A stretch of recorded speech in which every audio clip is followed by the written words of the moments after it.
Entrada triunfal. La entrada triunfal de Jesús a Jerusalén.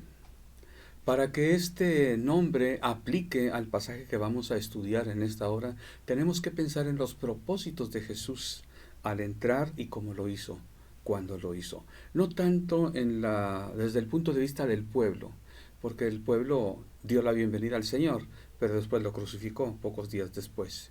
Pero dentro del propósito divino queda perfectamente este título, Entrada triunfal de Jesús en Jerusalén. Dice Marcos capítulo 11: cuando se acercaban a Jerusalén junto a Betfagé y Betania, frente al monte de los olivos, Jesús envió 2 de sus discípulos y les dijo: id a la aldea que está enfrente de vosotros, y luego que entréis en ella, hallaréis un pollino atado, en el cual ningún hombre ha montado. Desatadlo y traedlo.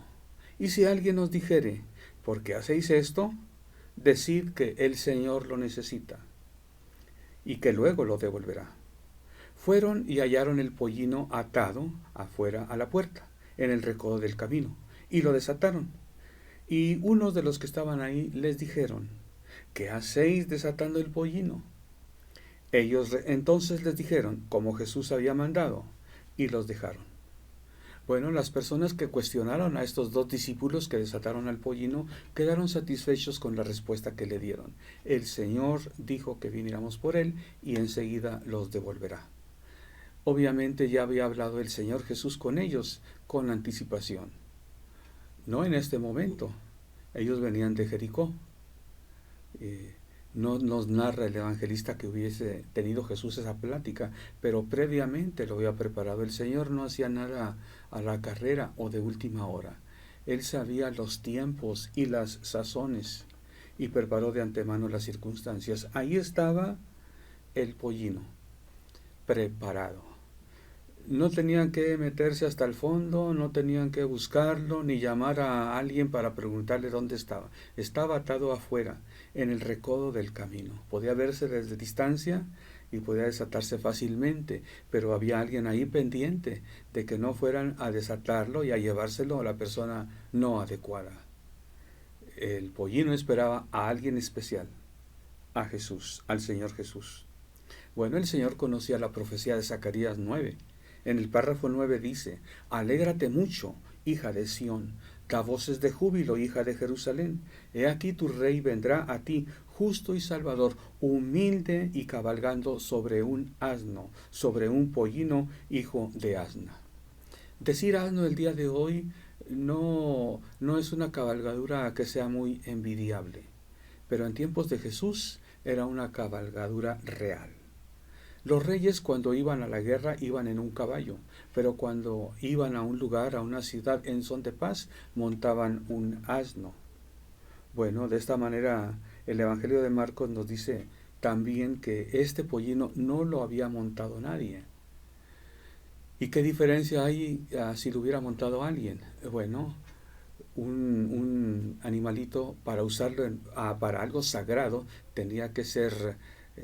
no haber tenido ningún uso, debería de haber sido libre de uso, libre de cualquier circunstancia que profanara lo sagrado. Bueno, el versículo 7 dice: y trajeron el pollino a Jesús, y echaron sobre él sus mantos, y se sentó sobre él. También muchos tendían sus mantos por el camino, y otros cortaban ramas de los árboles y las tendían por el camino. Bueno, los discípulos de Jesús pusieron sus mantos ahí encima, en el lomo de la cabalgadura, y muchos discípulos y la gente en el camino, mantos y palmas. Un hermoso panorama, no cabe duda, en este que llamamos nosotros Domingo de Ramos. Bueno, Jesús vino como el libertador espiritual de Israel y del mundo. Él dijo que su reino no era de este mundo. Pero era tanta la necesidad de la gente que tenía de libertad, tanto lo anhelaban de mucho tiempo, que vieron en Jesús, creyeron ver en Jesús su libertador social y político. El recibimiento que dio el pueblo a Jesús se asemeja al que le dieron a Judas Macabeo, cuando después de derrotar a los Seleucidas, después de varias peleas, allá en el año 164, antes de Cristo, hubo una fiesta, una celebración, el Hanukkah, para celebrar la purificación del templo. El rey Seleucida Antíoco había conquistado Judea, había profanado el templo, había hecho sacrificios inmundos ahí en el altar. Y bueno, en su intento de helenizar Judea, Seleuco profanó el templo. Bueno, un año después de que lo profanó, Judas Macabeo lo libertó. Leemos en 2 de Macabeos 10:5. Aconteció que el mismo día en que el templo había sido profanado por los extranjeros, es decir, el 25 del mismo mes que es Quisleu, tuvo lugar la purificación del templo. Lo celebraron con alegría durante 8 días, como en la fiesta de las tiendas, recordando cómo poco tiempo antes, en la fiesta de las tiendas, estaban cobijados como fieras en montañas y cavernas. Por ello, llevando tirsos, en esta ocasión, cuando recibieron a Judas, con tirsos, ramas hermosas y palmas, entonaban himnos a la gloria del que había llevado a buen término la purificación del templo. Algunos creen que los himnos que cantaban eran del Salmo 118. Bueno, así veían a Jesús como el futuro libertador de Israel. Y Jesús ya lo creo que es libertador, pero libertador espiritual. Él no venía a quitar el yugo romano de los judíos, Él venía a quitar el yugo del pecado y de Satanás sobre todo ser que se acerque a Jesús. Dice el versículo 9 de Marcos 11. Y los que iban delante y los que venían detrás daban voces diciendo, Hosana, bendito el que viene en el nombre del Señor, citando Salmo 118, 26. Bendito el Rey de nuestro Padre David que viene, Hosana en las alturas. Bueno, bendito que viene en el nombre del Señor. Expresa la alegría que se daba al Rey libertador. El día actualmente a la palabra Hosana le damos una connotación de alabanza, como que es sinónimo de alabanza. Alabanza en las alturas, lo vemos como sinónimo de gloria a Dios en las alturas, algo así. Es posible que en un momento en la historia pasó a significar alabanza, pero originalmente es más bien una petición, un ruego de ayuda. Por ejemplo, 2 de Samuel 14:4, dice así. Entró pues aquella mujer de Tecoa al rey, y postrándose en tierra sobre su rostro, hizo reverencia y dijo, socorro, oh rey. Una mujer allí en Tecoa tenía dificultades con una vecina, y fue ante el rey para pedir que intercediera por ella, y le dice, socorro, oh rey. Así dice la Reina Valera del 60. Bueno, en el texto hebreo dice, Hosana, oh Melech. Hosana es ayúdame. Melech es rey. Hosana, oh Melech. Salve, oh rey. Socorro, oh rey. Otro ejemplo del uso de la palabra Hosana lo vemos en 2 de Reyes 6:26. Dice así, en tiempo que estaba sitiada Samaria por el rey de Siria. Dice que cuando pasó el rey de Israel, y pasando el rey de Israel por el muro, le gritó una mujer y dijo, salva, rey mío. En el texto hebreo dice, Hosana Adonai, salva, Señor mío. De modo que la expresión Hosana es un clamor pidiendo ayuda. Bendito el que viene en el nombre del Señor, que es una mención del Salmo 118, es una expresión de alabanza y reconocimiento, de manera que a Jesús le dirigieron dos cosas. El reconocimiento, la alabanza, bendito el que viene en el nombre del Señor, y una súplica de ayuda, sálvanos, sálvanos de esta situación. Eso es lo que es Hosana, sálvanos. Más adelante dice el texto bíblico en el párrafo 11 de Marcos capítulo 11. Y entró Jesús en Jerusalén y en el templo, y habiendo mirado alrededor todas las cosas como ya anochecía, se fue a Betania con los 12. Me parece extraña la actitud del Señor. Y bueno, qué bien que lo recoge Marcos en el Evangelio, que es tan cortito, pero expresa en su escritura lo que podía haber sentido Jesús con estas pocas palabras que nos dice, habiendo mirado alrededor todas las cosas. ¿Cómo puso atención Marcos en eso? Debe haber visto el Señor las cosas de una manera especial. Debió haber estado pensando y reflexionando en todo lo que venía después.